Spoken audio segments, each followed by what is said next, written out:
जय श्री राम व्यूवर्स। आज का टॉपिक है भरत का अयोध्या में आगमन। और भरत अयोध्या में आगमन करने के बाद अपनी माता कैकेयी के साथ इतने बुरे शब्दों का प्रयोग क्यों करते हैं, वह हम आज की वीडियो में देखेंगे। इससे पहले वाली वीडियो में हमने देखा कि राजा दशरथ की मृत्यु के 3 विचित्र कारण, कि उनकी मृत्यु किस प्रकार से हुई, कि भरत की माता कैकेयी के पिता के कारण उनकी मृत्यु का कारण हुआ।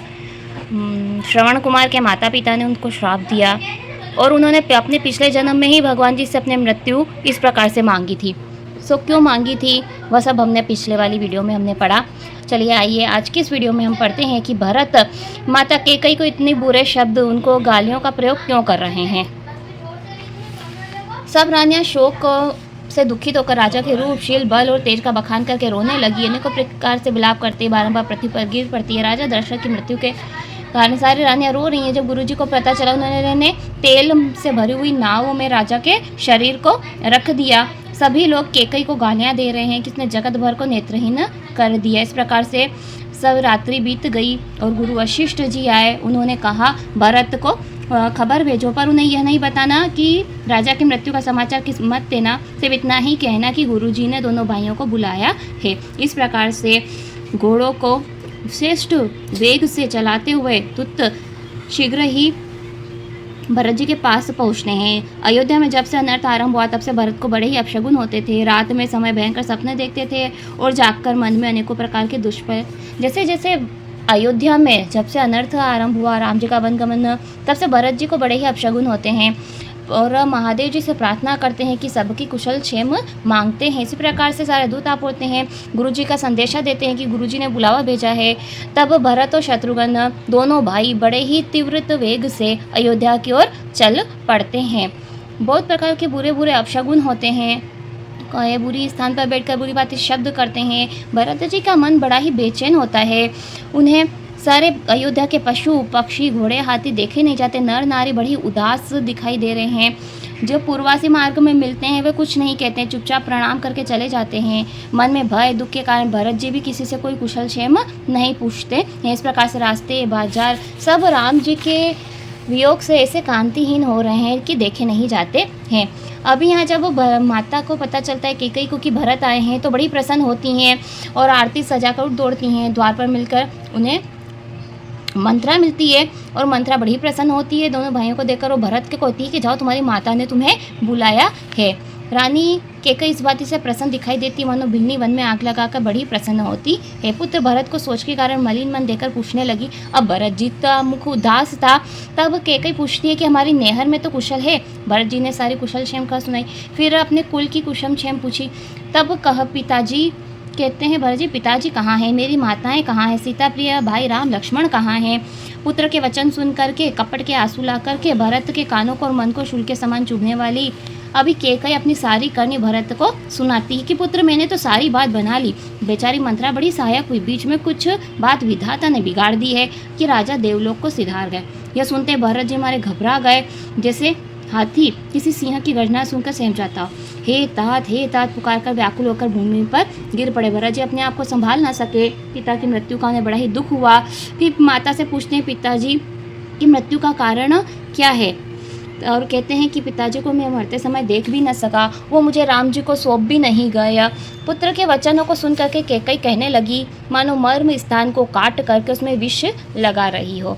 आदि से लेकर अपनी करतूत कुटिल कैकेयी ने प्रसन्न मन से सुना दिया। कुटिल रानी ने कैसे वरदान मांगे, जो सारी बातें हुई सब उसने भरत को सुना दी। राम जी का वन जाना सुन करके भरत का पिता का मरण भी भूल गया। हृदय में अपने ही कारण जान करके सब चुप रह गए। भरत जी सब अपने ही कारण समझते कि उन्होंने मेरे लिए राज्य तिलक के लिए वरदान मांगा और राम जी को वनवास देना मतलब मेरे ही कारण सब कुछ हुआ है। पुत्र को दुखी देख करके वह समझाने लगी जैसे जले पर नमक छिड़क रही हो। पुत्र महाराज सोच करने योग्य नहीं है, उन्होंने पूर्ण यश का संशय पर्याप्त भोग किया है, जीवन में जन्म के लिए फल पाया और अंत में स्वर्ग को चले, ऐसा विचार करके चिंता छोड़ दो, समाज सहित अयोध्या का राज करो। इस प्रकार से कैकेयी अपने पुत्र को समझाती है। यह सुनकर राजकुमार बहुत ही सहम गए, मानो पक्के हुए घाव पर अंगार लगा हो। अब रानी कैकई इस प्रकार से बातें कह रही है तो भरत को विचार में पड़ गए कि ये कैसी बातें कर रही हैं। तब भरत धीरे धर करके लंबी सांसें लेकर कहती है कि रे पापिनी, तूने सब ही प्रकार से कुल का नाश कर दिया है। तेरे हृदय में से कुबुद्धि थी तो मुझे जन्मते ही तूने मार क्यों न डाला? वृक्ष को काटने कर तूने पत्ते को सींचा है, मछली के जीने के लिए तूने पानी उलीच डाला है। मेरा वंश सूर्य वंश, पिता दशरथ जी और भाई राम लक्ष्मण जैसे। हे माता, मेरी जन्मदात्री तू है, विधाता से कुछ भी वश नहीं चलता। अरे कुबुद्धि, जब तूने ऐसे दुष्ट विचार ठाना तो तेरे हृदय के टुकड़े टुकड़े क्यों ना हो गए? वरदान मांगते हुए मन में तुझे कुछ दुख ना हुआ? जीभें नहीं गल गई? तेरे मुंह में कीड़े नहीं पड़ गए? इस प्रकार से भरत जी कैकई को अनेकों प्रकार से खोटे वचन सुना रहे हैं। राजा ने तेरा विश्वास कैसे कर लिया? मरते समय विधाता ने उनकी बुद्धि हर ली। स्त्री के हृदय की गति ब्रह्मा जी भी नहीं जान सकते। स्त्री तो सब छल और अवगुणों की खान है। राजा तो सीधे सुशील धर्मात्मा थे, स्त्री स्वभाव को कैसे जानते? संसार में ऐसा कौन जीवधारी है जिसे राम जी प्राण प्यारे नहीं है? वे राम जी मेरे शत्रु हो गए। तू कौन है मुझे सत्य कहे? तू जो भी है अब मुँह में स्याही लगाकर मुँह काला करके मेरी आंखों की ओर जा बैठ। अब कैकई इस प्रकार से पुत्र के वचनों को सुनकर के बड़ी ही दुखी होती है कि मेरा पुत्र किस प्रकार से कह रहा है, मैंने तो उसकी अच्छाई चाही है, तो वो मुझे किस प्रकार से इतने बुरे वचन कह रहा है। राम जी के विरोधी हृदय से विधाता ने मुझे जन्म दिया, मेरे समान पापी कौन होगा? मैं तुझे ही व्यर्थ कुछ कह रहा हूँ। भरत जी कह रहे हैं कि मैं ही बड़ा पापी हूँ जिसके कारण राम जी का वन गमन हुआ है, मैं तुझे कुछ व्यर्थ ही कह रहा हूँ। अब यह सब बातें सुनकर के शत्रुघ्न का हृदय बड़ा ही जल रहा है, पर वह किससे कहे, क्या कहे, कैसे अपना क्रोध प्रकट करे, वह समझ नहीं आ रहा। तभी मंथरा वहाँ उसे दिखाई दी आभूषणों से सजी हुई। तब उस शत्रुघ्न जी को बड़ा ही क्रोध आता है। वह शत्रुघ्न ने जैसे जलती हुई घी में आहुति पड़ गई हो। उसने कुबड़ पर तबक कर लात मारी और वह मुँह पर बल गिर करके चिल्लाने लगी। उसका कुबड़ टूट गया, माथा फूट गया, दांत टूट जाने से खून बहने लगे। बोली कि हाय विधाता, मैंने क्या बिगाड़ा? भलाई करके मैंने बुरा फल पाया। यह सुनकर शत्रुघ्न उसे नख से लेकर चोटी तक खोटी समझ करके चोटा पकड़कर घिसने लगे। तब दयानिधि भरत जी ने उसे छुड़ा दिया और दोनों भाई माता कौशल्या के पास चले। माता कौशल्या जी के पास भरत जी जाते हैं और उनसे क्या वचन कहते हैं वह हम आने वाली वीडियो में पढ़ेंगे।